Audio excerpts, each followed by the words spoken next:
Bismillahirrahmanirrahim. Assalamualaikum Ustaz, saya ingin bertanya, Waalaikumsalam warahmatullahi apa wabarakatuh. syarat agar dosa diampuni oleh Allah Subhanahu wa Ta'ala? Dosa itu dibagi menjadi dua. Ada dosa kita dengan Allah, ada dosa yang dilakukan kepada manusia. Maka apabila dosanya dia dengan Allah, dia bertobat dengan taubatun nasuha. Sebagaimana syarat yang telah saya sebutkan tadi, yang pertama dia menyesali dari dosa yang dilakukan. Kedua, dia tidak mengulangi kembali dari dosa tersebut. Ketiga, dia meninggalkan dosa tersebut di saat itu juga. Ya, nah ketika syarat ini dijalankan, maka insya Allah Allah akan mengampuni dosanya. Namun ketika dia berbuat dosa dengan manusia, tiga hal tadi dia lakukan.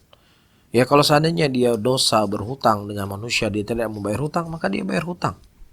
Kalau dia dulu pernah mendolimi manusia, dia pernah memukul seseorang, maka dia minta maaf. Ya, kalau seandainya dia pernah menggibahi orang tersebut, dia minta dihalalkan.